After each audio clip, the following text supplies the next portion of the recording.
নাম মনন করো, সৎসঙ্গের আশ্রয় নিয়ে তেমনি করে চলতে থাকো।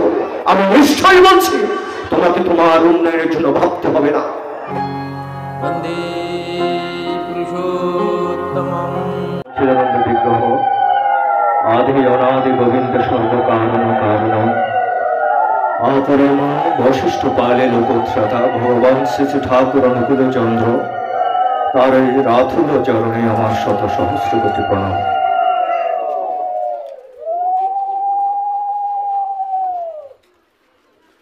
জগৎ শ্রেষ্ঠ পুরুষোত্তম ভগবান শ্রী শ্রী ঠাকুর অনুকূল চন্দ্রের 137তম আবির্ভাব স্মরণ মহোৎসবে আয়োজিত আজকের এই মহতী ধর্মসভায় উপস্থিত আছেন পরম প্রেমময় শ্রী শ্রী ঠাকুরের শ্বেত বসুন্ধরী বার্তাবাহী সহ প্রতিনিধিক দেবতা ডাক্তার শ্রী হরিনারায়ণ বিশ্বাস মহোদয়,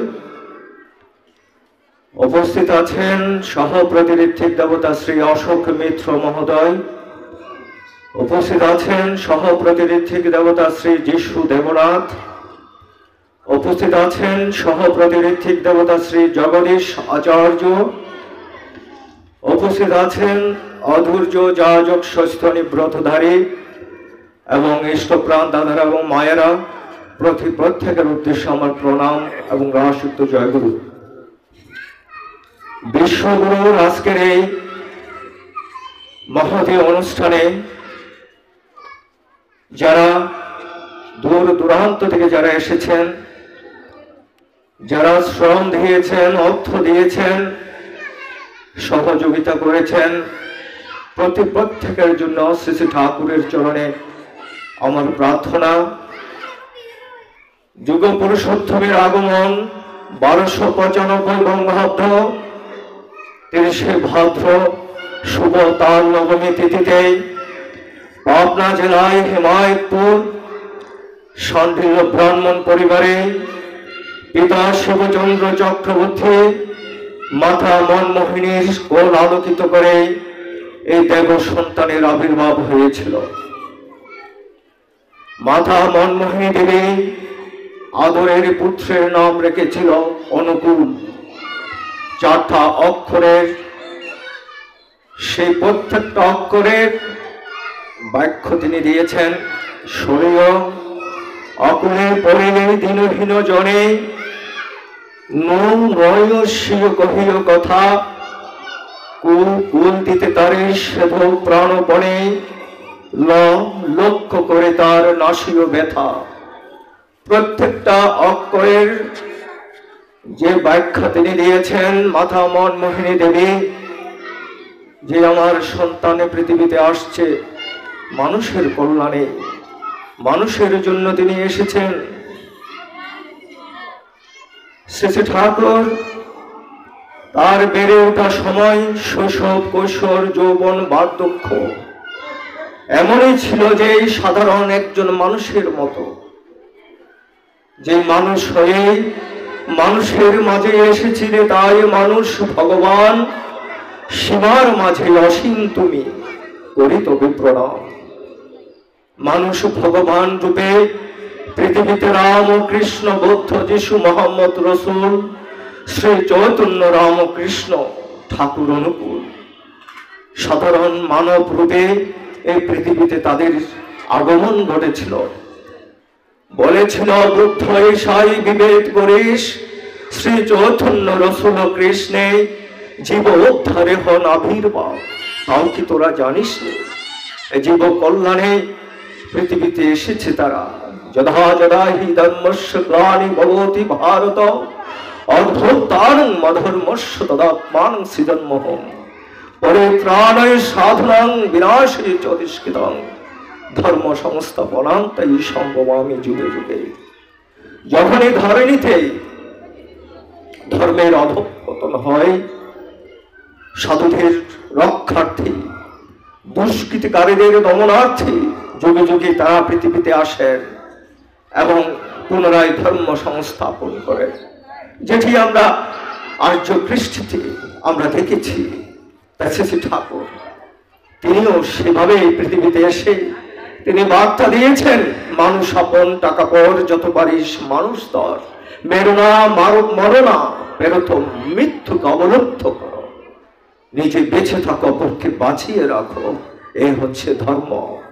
শ্রী ঠাকুর সেই সময়টি থেকে, যেই সময়টি কৈশোরে ছিল, যে কৈশোরে দুরন্তপনা ছিল, পাড়া মহল্লায় গাড়িয়াল ভাই হিসেবে পরিচয় ছিল, হাতে থাকতো একটা লাঠি, যার দৃষ্টান্ত দেখতাম ভগবান শ্রীকৃষ্ণ যেরকম, সে হাতে বাঁশি নিয়ে মাঠে বাঁশির সুরে মোহে আচ্ছন্ন হয়ে যেত দূর দূরান্তের সেই ভক্ত প্রিয়স মানুষগুলো। প্রেমময় ঠাকুরের সেই দর্শন দেখেছে। এই দুরন্তপনা শিশুটি ওই লাঠিটা নেই ঘুরে ঘুরে বেড়াত, যেন সারা জগৎটাকে তিনি পাহারা দিচ্ছেন, অতন্দ্র প্রহরী রূপে তিনি যেন সবাইকে রক্ষা করছেন। আমার ভগবান শ্রীকৃষ্ণের কথা সেই দেখেছি, সেই সময়ে বেড়ে ওঠা তার জীবন এমনই ছিল। কিছু কিছু ঘটনা এমন ভাবে তিনি প্রকাশ করছেন যে যে অসহায় ক্ষুধার্ত পীড়িত মানুষগুলোকে তিনি, ছোট্ট শিশুটি তাদেরকে প্রেরণা যোগাচ্ছেন, বেঁচে থাকার পথ দেখাচ্ছে। আশ্চর্য বিষয়, ছোট্ট একটা শিশুর চিন্তা ভাবনাগুলো কি সেরকম, কিন্তু মানুষ কিন্তু বুঝতে পারত না। একদিন স্কুলে মাস্টার মশাই যখন বলছিল 1 আর 1 মিলে 2 হয়, শিশু অনুকূল বলছিল, না স্যার, 1 আর 1 মিলে 2 কোনোদিন হতে পারে না, কোনোদিন হতে পারে না। কি বলছিস তুই? ঠাকুরকে প্রহার করলো। ঠাকুর কি বুঝাতে চেয়েছিল মাস্টার মহাশয় বুঝতে পারেনি। ঠাকুর বলেছিল 1 আর 1 মিলে 1 হয়ে যায়, কোনোদিন 2 হয় না। বুঝতে পারেনি মাস্টার মহাশয়। পরের দিন যখন স্কুলে আসলো মাস্টার মহাশয়, তার আগের দিন রাত্রে ঘুম হয়নি, চিন্তা করছে কি বলেছে অনুকূল, এটা কি বলেছে। তার ভাবতে ভাবতে তার ভিতর যেন কুল পাচ্ছে না, কি বলেছে অনুকূল। কিঞ্চিত হয়তো অনুভব করেছে, পরের দিন যখন স্কুলে আসছে জড়িয়ে ধরেছে, অনুকূল আমি হয়তো তোকে বুঝতে পারিনি। ছোট্ট অনুকূল যখন বাড়িতে ছিল, পাশের সে কবিরাজ মহাশয় বিষের গোটা শুকাতে দিয়েছে, আর দুরন্তপনা ঠাকুর এসে সেই বিষের গোটাগুলো সব খেয়ে ফেলল। কিছু সময় পরে কবিরাজ মহাশয় যখন এসে দেখলো আমার বিষের বড়িগুলো কোথায়, একটা তো দেখতে পাচ্ছি না, কে খেলো সেগুলো। এদিকে ওদিকে কোচ নিচ্ছে, ছুটে গেল মনমোহিনীর বাড়িতে। মনু, তোর ছেলেটা কোথায় রে, তোর ছেলেটাকে একটু ডাক। এদিকে সেদিকে দেখছে, ঠাকুরকে দেখতে পাচ্ছে না। কিছু সময় পরে কোর থেকে দৌড়ে আসলো, দেখতে পেল ঠাকুর। তখন একটু তিনি স্বস্তি পেল যে না, হয়তো সে ভালো আছে। জিজ্ঞেস করলো, কি রে, এই বিষের বোটা কে খেলি রে? আমি খেয়েছি। যার নীলকণ্ঠে বিষ হরণ করার ক্ষমতা রয়েছে, তাকে চিনতে আর বাকি করেনি সেই কবিরাজ মহাশয়। চিনতে পেরেছে এই ছোট্ট শিশু এমন কোন শিশু নয়। বেড়ে ওঠা শ্রী ঠাকুরের, তার জীবনের সর্বশ্রেষ্ঠ একটা জগৎ ছিল সময়, চিকিৎসা, গ্রামের চিকিৎসা। তিনি যখন কলিকাতা থেকে যখন ডাক্তারি পাশ করে যখন সে পাটনা হিমায়তপুরে এসে যখন মানুষের সেবায় নিয়োজিত হলো, তখন মানুষের রোগ ব্যাধি, প্রতিটা ঘরের মধ্যে মানুষ রোগাগ্রস্ত, রোগ শোক ব্যাধি জরা যন্ত্রণা। ঠাকুরের কাছে আসছে, চিকিৎসা নিচ্ছে, ভালো হচ্ছে। শ্রী ঠাকুর চিন্তা করলো যে এভাবে চিকিৎসা দিয়ে তো মানুষকে ভালো করা সম্ভব নয়। তাদের মনের চিকিৎসা করতে হবে। কেন তাদের রোগ হচ্ছে, তাদের কেন ব্যাধি হচ্ছে? পরে যখন পরিবারের মানুষের সাথে যখন কথা হয়, তখন জিজ্ঞেস করে, তোর ছেলে কেমন আছে, বৌমা কেমন আছে, শ্বশুর শাশুড়ি কেমন আছে? কান্না জর্জরিত ভাবে বলে, কেউ ভালো নেই। কেন রে? মা বাবাকে ভালোবাসে না, বাবা মাকে ভালোবাসে না, ছেলে মেয়ে মাকে মানে না, শ্বশুর শাশুড়িকে মানে না, পরিবারের মধ্যে একটা বিশৃঙ্খল অবস্থা, কারোর প্রতি কারো মায়া মমতা ভালোবাসা নেই। ঠাকুর তখন বুঝতে পেরেছে কেন মানুষ রোগাগ্রস্ত হচ্ছে, কেন মানুষ এত কষ্ট পাচ্ছে। ঠাকুর তখন তাদেরকে সেই কীর্তনের দিকে তাদেরকে ধাবিত করার চেষ্টা করেছিল। জয় রাধে রাধে, কৃষ্ণ কৃষ্ণ, গোবিন্দ গোবিন্দ বল। সে কীর্তন চরণে মন কপট চাতুরী, বধনে বল হরি হরি। যখন সেই কীর্তনের ভাবটা যখন তাদের মধ্যে চারিয়ে দিল, মানুষগুলো তাদের কষ্ট দুঃখের কথা আস্তে আস্তে মন থেকে দূরে সরে থাকতে লাগলো। ঈশ্বরের প্রভাব, ঈশ্বরের শক্তি, যে নামের শক্তিতে মানুষ, যে দুরগ্রস্ত মানুষগুলো, নির্জীবিত মানুষগুলো, তারা যেন নতুন ভাবে প্রাণ ফিরে পাচ্ছে। আর প্রত্যেকটা মানুষের মধ্যে আনন্দ, তারা ঈশ্বরমুখী, তাদের জীবন, তাদের চিন্তা ভাবনাগুলো এত বেশি শক্তিশালী হয়ে উঠছে কীর্তনের মধ্য দিয়ে। 15 দিন 1 মাস যাওয়ার পরে ঠাকুর এক একটা পরিবারে গিয়ে জিজ্ঞেস করলো যে তোরা কেমন আছিস? ঠাকুর, তুমি আমাদের বাঁচার পথ দেখিয়ে দিয়েছো ঠাকুর। তোমার সেই কীর্তন, তোমার সে নাম আমাদের কষ্ট দুঃখ জরা ব্যাধিকে নিষ্প্রাণ করে দিয়েছে। আমরা বেঁচে থাকার পথ খুঁজে পেয়েছি ঠাকুর। ঠাকুর, তুমি আমাদের জীবনদাতা। ঠাকুর, তুমি আমাদের পথ দেখিয়েছো, বাঁচার পথ দেখিয়েছো।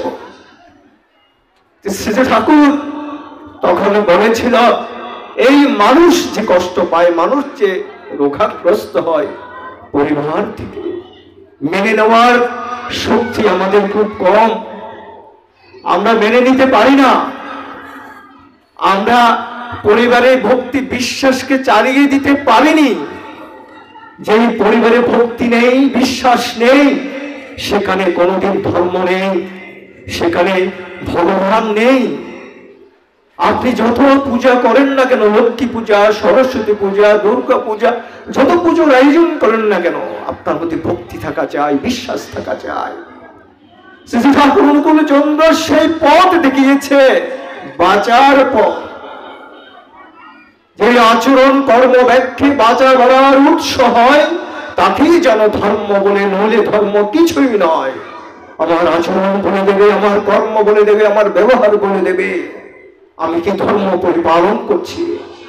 এক শ্রেণীর মানুষ ধ্বংসকে বিশ্বাস করে, আরেক শ্রেণীর মানুষ সৃষ্টিকে বিশ্বাস করে। এটি হচ্ছে এই আর্য কৃষ্টির, এই বিশ্ব জগতের ধর্ম। সেটা পৃথিবীতে হাকাকার হানাহানি চলছে।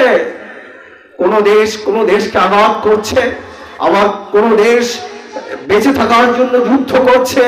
কেউ চাচ্ছে যুদ্ধ চায় না, আর কেউ চাচ্ছে যুদ্ধ হোক। সবটাই যেন আমরাই করছি, মানুষগুলো করছে। এখানে ধর্মের আচরণটাই হচ্ছে বড় প্রশ্ন।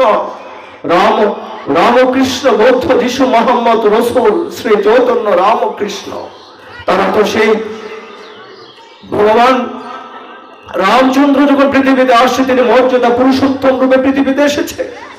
তিনি দেখিয়েছেন মাতা গুরু, পিতা গুরু, গুরু জ্যেষ্ঠ ভাই, তাহার চেয়ে অধিক গুরু ত্রিভুবনে নাই। তিনি এমন শিক্ষা দিয়েছেন যে শিক্ষাটা আমাদের বর্তমান সময়ে পরিবারগুলোর জন্য অত্যন্ত গুরুত্বপূর্ণ। ধর্ম তো সেখানে আপনি আপনার মাকে শ্রদ্ধা করেন না, আপনার বাবাকে শ্রদ্ধা করেন না, কেন করবে? আপনার বাবা ঘুম থেকে উঠে 10টা বাজে, মা ঘুম থেকে উঠে 8টা বাজে, নাই আর্য কৃষ্টির গুরুর সংস্কারগুলো পরিচর্যার ইচ্ছে পরিবারগুলোতে নেই, কিভাবে আপনাকে মানবে? স্বামীর প্রতি ভালোবাসা নেই, শ্রদ্ধা নেই, কিভাবে আপনাকে মানবে? আপনি কি চান আমার ছেলে আমার শাসন শুনবে? বলছে ঠাকুর, আদো কথার সময় হইতে করে করে যা শিখাবি সেটি হচ্ছে মক্ষম ছেলে হিসাবে চল, না হই প্রস্তাবি। এই যে ছোটবেলা থেকে শিক্ষার যে প্রকৃত শিক্ষার যেটা প্রয়োজন আমরা সেটা দিতে পারছি না। বড় মস্ত বড় বইয়ের গাদা পিঠের উপর তুলে দিয়ে স্কুলে পাঠিয়ে দিচ্ছে, কিন্তু প্রকৃত শিক্ষা, ধর্ম শিক্ষা আমার সন্তানকে, আপনার সন্তানকে আপনারা দিচ্ছেন না। শ্রী ঠাকুরের কথা, ব্রহ্ম মুহূর্তে পরিবারের সকলকে ঘুম থেকে ওঠা চাই, উষায় নিশায় মন্ত্র সাধন চলায় ফেরায় জপ, যথা সমিষ্ট নির্দেশ মুগ্ধ করায় তো। ব্রহ্ম মুহূর্ত হচ্ছে আমাদের সনাতনী সমাজের জন্য, সনাতনী আর্য কৃষ্টির জন্য সবচেয়ে গুরুত্বপূর্ণ সময় ভোর 4টা থেকে 6টা। যে ধর্ম কথা বলে, যে ধর্ম আচরণ করে সে প্রকৃত ধার্মিক। শুধু মুখে বললাম আচরণে নাই, সেখানে কোনো ধর্ম কথার কোনো মূল্য নেই। এজন্য ঠাকুর অনুকূল চন্দ্র তিনি মরণা মেরোনা পারত মৃত্যুকে অবরুদ্ধ করো, বেঁচে থাকো অপরকে বাঁচিয়ে রাখো, মৃত্যুকে প্রতিহত করো। এই মৃত্যু নামক ব্যাধি থেকে পরিত্রাণের জন্য তিনি জগৎ শ্রেষ্ঠ বিধান তিনি দিয়েছেন এই সৎসঙ্গে। সৎ নাম মনন করো, সৎসঙ্গের আশ্রয় নিয়ে তেমনি করে চলতে থাকো। আমি নিশ্চয়ই বলছি তোমাকে তোমার উন্নয়নের জন্য ভাবতে হবে না। এই সৎ নাম সৎসঙ্গ আমার আপনার জীবনের জন্য সর্বশ্রেষ্ঠ পাওয়া। আজকে যারা এই সব দীক্ষা গ্রহণ করে, যারা আজকে তুচ্ছ তাচ্ছল্য আমরা যারা করছে, আমরা নিজের জীবনকে বিপর্যস্ত করছে। ভালোবাসুন, ভালোবাসার টান, কর্মের সফলতা, জীবনের উত্থান। যে ভালোবাসা শ্রী ঠাকুর অনুকূল চন্দ্র দেখিয়েছে যে তোমার মধ্যে যদি সেই ভালোবাসা থাকে, তোমার এই বিশ্ব জগৎকে তুমি জয় করতে তোমার আর কোনো কিছু দরকার হবে না। এই সৎসঙ্গের সৎনাম, এই সৎনামের আশ্রয় নিয়ে যারা আমরা রয়েছে, আমাদের জীবন অত্যন্ত সুশৃঙ্খল এবং আমাদের নিশ্চিত ভবিষ্যৎ অবিষ্ট লক্ষ্যে পৌঁছানোর যে পথ শ্রী ঠাকুর অনুকূল চন্দ্র দেখিয়েছেন, সেটার প্রতি আমাদের অগাধ বিশ্বাস ভালোবাসা রয়েছে। এজন্য বলছে, ভাবছ তুমি চলবে কিসে, ভাববার তুমি কে? ভাববার যিনি ভাবছেন তুমি ভাবো থাকে। আমার আপনার চিন্তা কিছু নেই, আমরা তার জগনে নিজেকে সবই দিয়েছি। স্ত্রী, পুত্র, পরিবার, ব্যবসা বাণিজ্য, চাকরি সবটা তার কাছে। কিসের ভয় আমার? আমরা কারো ক্ষতি করতে যাইনি, কোন ধর্মকে আমরা অশ্রদ্ধা করিনি। কিসের ভয়? যখন আমার উপর আঘাত আসবে মনে করতে হবে আমি ভুল পথে আছি, আমি ভুল কাজ করছি। আর আমি যদি সঠিক থাকি, আমার আচরণ যদি সঠিক থাকে, আমার কথা বলা চলন যদি সঠিক থাকে, কোন বিবেকমান মানুষ আমাকে আঘাত করতে আসবে না।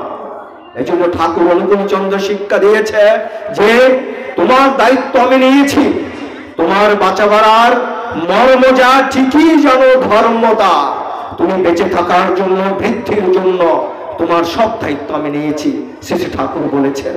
আজকে সেই বিশ্বাস আমাদেরকে জীবনকে বৃদ্ধির দিকে নিয়ে যাচ্ছে শ্রী ঠাকুর অনুকূল চন্দ্র।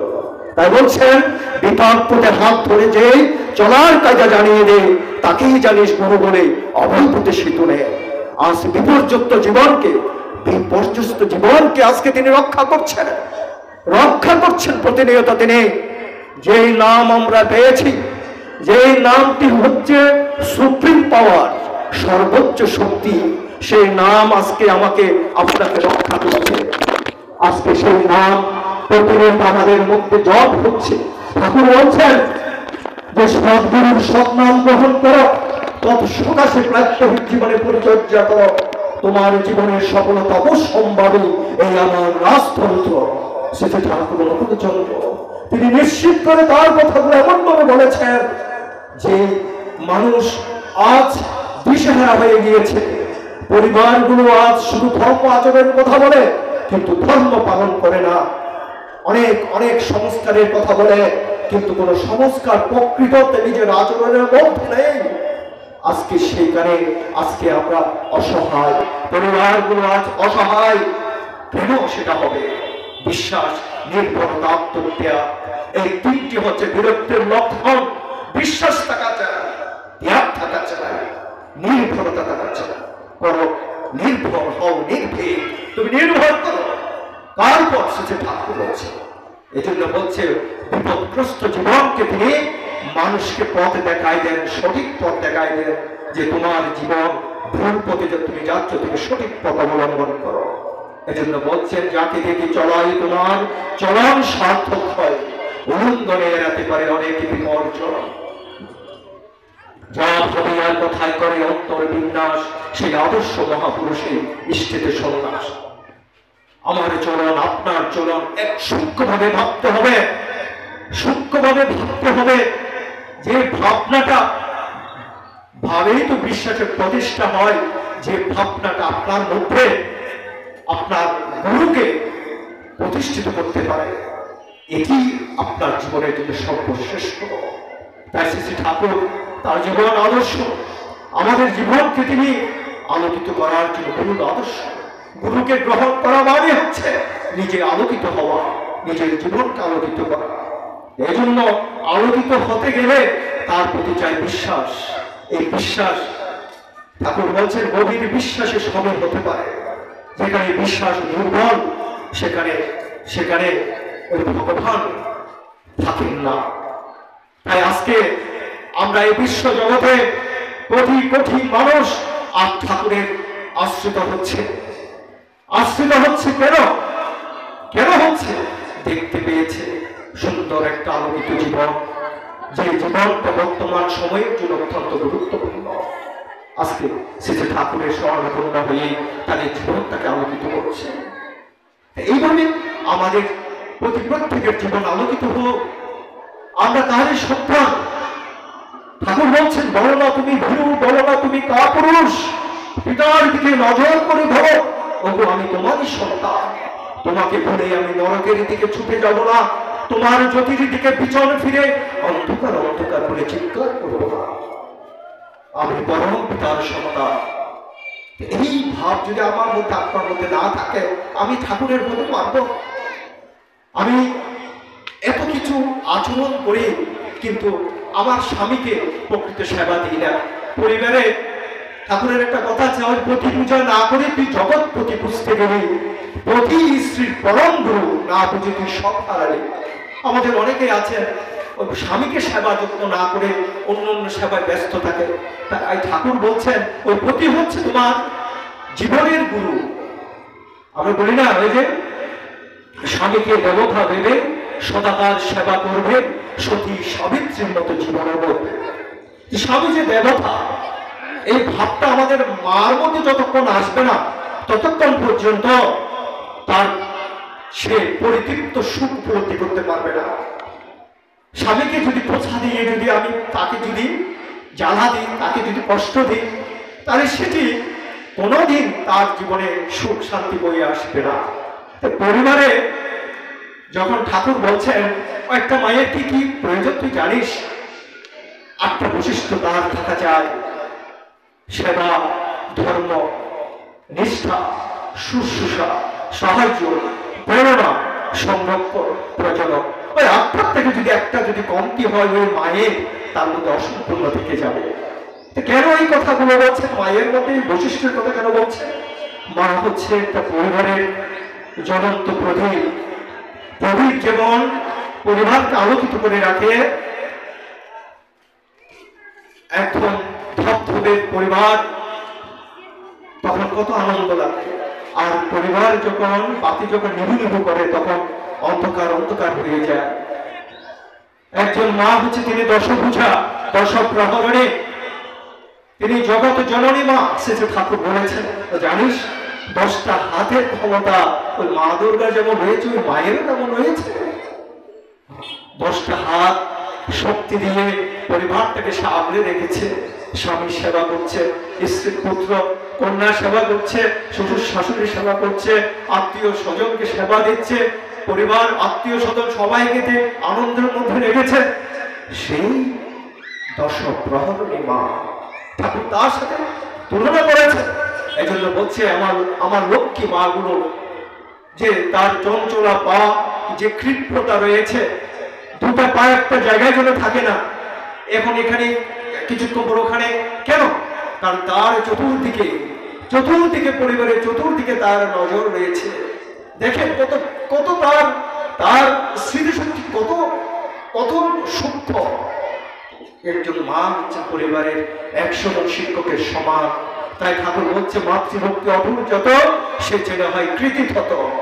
পিতাই শ্রদ্ধা মায়ের দান, সে ছেলে হয় সম্যপ্রাণ। স্বামীর প্রতি দান যেমনি, ছেলেও জীবন পাইতে বলে। ঠাকুরের কথাগুলো যদি নিজের ব্যক্তি জীবনে যদি বিশ্লেষণ করি, তাহলে আত্মতৃপ্তির সেই সুধা আমি আস্বাদন করতে পারবো। অহংকার, দাম্ভিকতা, অবিশ্বাস নিয়ে এই ঠাকুর জগতে যারা এসেছে তারা ছিটকে পড়েছে, যারা অবজ্ঞা করেছে ছিটকে পড়েছে, যারা নিজেকে মনে করেছে আমি অনেক জ্ঞানী মানুষ, ঠাকুরের কাছ থেকে অনেক দূরে। এই জন্য ঠাকুর চেয়েছে নিষ্প্রাণ, অহংকার শূন্য হৃদয়গুলো ঠাকুর চেয়েছে। আমার হৃদয় মন্দিরে আমি তখনই, অর্থাৎ আমার মন্দিরে, হৃদয় মন্দিরে তখনই তিনি আসবেন যখন আমার হৃদয় ওই আসক্তি শূন্য হয়ে উঠবে। কাম, ক্রোধ, মোহ, মদ, মদ, সহ্য, যে প্রবৃত্তিগুলো আমাকে প্রতিনিয়ত কষ্ট দুঃখের দিকে ধাবিত করছে, সেগুলো আমাকে কোনোদিন আমার ঠাকুরের কাছে যেতে দেবে না। ওগুলোকে কি করতে হবে? ওগুলোকে নিয়ন্ত্রণ করতে হবে, তাহলে আমি ঠাকুরের কাছে পৌঁছাতে পারবো। এই জন্য যারা ওই মঠ মন্দির গিয়ে যারা ভগবানকে খুঁজে, তাদের জন্য ঠাকুর বলেছে ভগবানকে খুঁজতে গেলে পাবে না মূর্খ কোনো কানে, ভক্ত জনে মূর্খ তিনি কৃতিচর্যা ভজনা আসনে। তুমি মঠ মন্দিরে যেখানে যাও ভগবানকে খুঁজতে পাবে না, তুমি ভগবান সেখানে যেখানে ভক্তরা রয়েছে। আজকে আমার প্রেমময় বিশ্বগুরু পরম প্রেমময় শ্রী ঠাকুর গুরুচন্দ্র, তিনি আজকে ভক্তের মাঝে তিনি বিচরণ করছেন, তার অব্যক্ত দর্শন তাকে অনুভব করছি আমরা। তিনি রয়েছেন এখানে, বাতাসকে যেমন আমরা দেখছি না, অনুভব করছি আমার ঠাকুর আজকে এখানে আসছে। কারণ ভক্তরা যেখানে সেখানে তিনি আছেন, তিনি সে কথা বলেছেন। এই জন্য আসুন আমাদের জীবনকে আলোকিত করে শ্রী শ্রী ঠাকুরের লীলায়িত জীবনের দুটি ঘটনা বলে আমার আলোচনা শেষ করতে। অনেক ঘটনার মধ্যে শ্রী শ্রী ঠাকুর গৃহঘরে যখন পাল্লারে বসত, সভ্য বসন করে বহু দূর থেকে ঠাকুরকে দেখা যেত যে একটা সাদা পথ যেন বসে আছে। ভক্তরা ঠাকুরের কাছে বিভিন্ন কষ্ট দুঃখের কথা জানানোর জন্য ঠাকুরের কাছে আসত। ঠাকুর অন্তর্যামী ছিলেন, অতীত বর্তমান ভবিষ্যৎ তিনটা যেন ঠাকুর একসাথে দেখতেন। মানুষ যখন যেতেন ঠাকুর বলতে পারছেন কেন তারা সেখানে আসছে। কাকে দেখে হাত বুলিয়ে দিত, কাকে জড়িয়ে ধরত, কাকে বলতো যে আমাকে এই জিনিসটা একটু দিস তো, এভাবে বলতো যে আমাকে একটু লোহার কিছু একটু আমাকে দিস তো, এভাবে এক একটা জিনিস ঠাকুর চেয়ে নিত। এইভাবে ভারতবর্ষের গুরুত্বপূর্ণ কিছু মানুষ যখন ঠাকুরের কাছে আসতো, তখন তাদেরকে ঠাকুরের বিশেষ একটা দণ্ড তাদেরকে দিতেন। সেই দণ্ড শুধুমাত্র ঋত্বিক দেবতাদেরকে দিয়েছেন, আর বিশিষ্ট কিছু ব্যক্তিকে ঠাকুর দিয়েছেন। সেই ব্যক্তির মধ্যে একজন হচ্ছে ভারতবর্ষের প্রধানমন্ত্রী ছিল লাল বাহাদুর শাস্ত্রী, যে ছিলেন ভারতবর্ষের অবিস্মরণীয় একজন নেতা, যিনি সনাতন আর্য কৃষ্টিকে রক্ষার্থে, স্বধর্ম রক্ষার্থে যার বলিষ্ঠ ভূমিকা ছিল ভারতবর্ষে। শ্রী ঠাকুরের কাছে তিনি এবং তার সহধর্মিনী যখন আসছিলেন, তখন ওই তাদেরকে দণ্ড দিয়েছিল, বলেছিল শাস্ত্রীজি আপনাকে এই দণ্ড আমি দিয়েছি, অত্যন্ত যত্ন করে রাখবে, হ্যাঁ, যেখানে তুমি যাবে সেখানে এই দণ্ডকে তুমি নিয়ে যাবে, আশীর্বাদ। সেটি 1959 সালের কথা। পরবর্তী 1965 সালের ঘটনা, দীর্ঘ এতদিন পরে 65 সালে তিনি রাশিয়া তাশকুন্দ নামক একটি জায়গায় তিনি গিয়েছিল। সেখানে একটি রাষ্ট্রীয় চুক্তি সম্পাদন করার জন্য গিয়েছিলেন। আততায়ী হামলায় তিনি নিহত হয়েছিল। এই কথা যখন ভারতবর্ষে বিভিন্ন রেডিওতে যখন প্রচার হচ্ছিল, তখন শ্রী ঠাকুরের এই সংবাদ যখন শুনেছে, তিনি অজস্র ধারায় কান্না করেছিল। আমার পরম প্রেমময় ঠাকুর কিভাবে মানুষকে ভালোবেসেছিল, তিনি এমন ভাবে কান্না করছে যে আমার শাস্ত্রীজি এইভাবে চিৎকার করে কান্না করছে। পরবর্তীতে অন্যান্য গুরু ভ্রাতারা তাকে শান্ত করার চেষ্টা করছিল। একটা সময়ে শ্রী ঠাকুর জিজ্ঞাসা করেছিল শাস্ত্রীজি এবং তার স্ত্রী ওই দণ্ডটি নিয়ে গিয়েছিল কিনা, তখন বলেছিল না। এই কথাটি শোনার পরে ঠাকুর এমন ভাবে বলেছিল, আমি আমার সবকিছু দিয়েও তাকে রক্ষা করতে পারলাম না, আমি আমার সবকিছু দিয়েও তাকে রক্ষা করতে পারলাম না।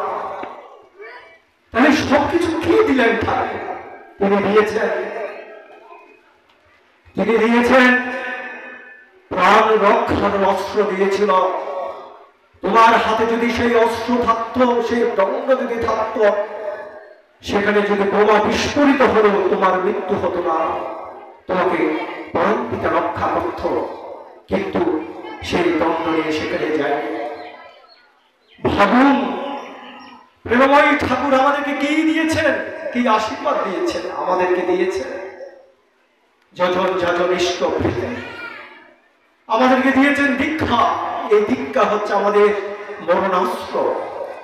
ঘাত প্রতিঘাত মৃত্যু সবকিছুর থেকে পরিত্রাণের অস্ত্র হচ্ছে তার দীক্ষা। পবিত্রতার সহিত মনের ভালোবাসা দিয়ে আকুল ভাবে তার বিধান পরিপালন করুন, দেখবেন কত কষ্ট, কত দুঃখ, কত যন্ত্রণা আসলেও আপনাকে সাবাদ করতে পারবে না। এটি হচ্ছে পরম প্রেমময় শ্রী ঠাকুরের আশীর্বাদ। এভাবে শ্রী ঠাকুর দর্শনে এসেছিলেন মুক্তাগাছার জমিদার যোগেন্দ্রনাথ আচার্য চৌধুরী, তার জমিদারি প্রথা রয়েছে। বড় মহৎ মানুষগুলো যারা আজকে ধর্মকে কেড়ে নেওয়ার যে চেষ্টা যারা রয়েছে, তাদের জন্য এগুলো শিক্ষা। তিনি এসেছিল ঠাকুর দর্শনে। ঠাকুরের কাছে এসে দীর্ঘ সময় ঠাকুরের কাছে ছিল, কথা হয়েছিল। একটা সময় শ্রী ঠাকুর কাছ থেকে বিদায় নেওয়ার পালা।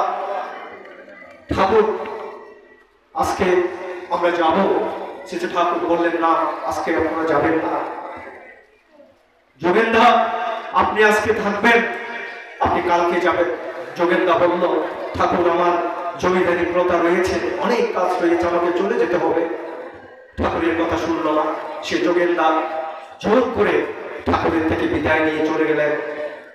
মাঝ পথে গাড়ি অ্যাক্সিডেন্ট হলো, যোগেন্দার মৃত্যু হলো। আশ্রমের সেই খবর যখন আসছিল, তখন আশ্রমের যারা ভক্তরা ছিল তারা বলল, ঠাকুর এই যোগেন্দাকে তুমি তো বাঁচাতে পারতে, তুমি বাঁচাতে না কেন? ঠাকুর বলেছিল, যোগেন্দাকে এত করে বললাম, যোগেন্দা আমার কথা শুনলো না। জানিস সেদিন যোগেন্দা আসেনি, এসেছে যোগেন্দার প্রেত আত্মা। প্রেত আত্মা এসেছে। ঠাকুর কত দুঃখ করে কথাগুলো বললেন। পরিশেষে পরে বলছিল ঠাকুর, যে তোরা ঠাকুরকে এত প্রশ্ন করিস, ঠাকুর যে তোদেরকে যে কথাগুলো বলে সেগুলো তোরা শুনিস না কেন? আজকে আমরা ঠাকুর যে কথাটা বলেছে, আমার ইচ্ছাধীন হয়ে তোমরা চলো, আমাকে তোমাদের ইচ্ছাধীন করতে চাইও না। তাই ঠাকুর যেটা বলেছে সেটা মেনে চলার চেষ্টা আমাদের করতে হবে। আসুন এই বিশ্ব জগতে বেঁচে থাকার জন্য নতুন রূপে আমাদের প্রেমময়ী ঠাকুর আর্য কৃষ্টির ধারাবাহিকতায় তিনি এমন বিধান আমাদের দিয়েছেন, বেঁচে থাকার বিধান, মানুষকে বাঁচিয়ে রাখার বিধান, পরিবারকে আনন্দ মুখর করে রাখার বিধান, রোগ শোক ব্যাধি জরা থেকে মুক্তির বিধান শ্রী ঠাকুর অনুকূলচন্দ্র দিয়েছেন। এই আত্মবিশ্বাস নিয়ে আসো, আমরা তার জীবন বিধান পরিচর্যায় মেতে উঠি নতুন রূপে। অবহেলা নয়, তাচ্ছিল্য নয়, অবিশ্বাস নয়, ভালোবাসাই পারে একমাত্র আমাদেরকে আমাদের অভিষ্ট লক্ষ্যে পৌঁছাতে। প্রত্যেকটা পরিবারে ইষ্ট সত্য প্রতিষ্ঠা হোক, ইষ্টকে প্রতিষ্ঠা করুন, নিজের জীবনকে আলোকিত করুন, এই কামনা করে আমি আমার আলোচনা শেষ করছি। সবাইকে জয় গুরু, জয় গুরু।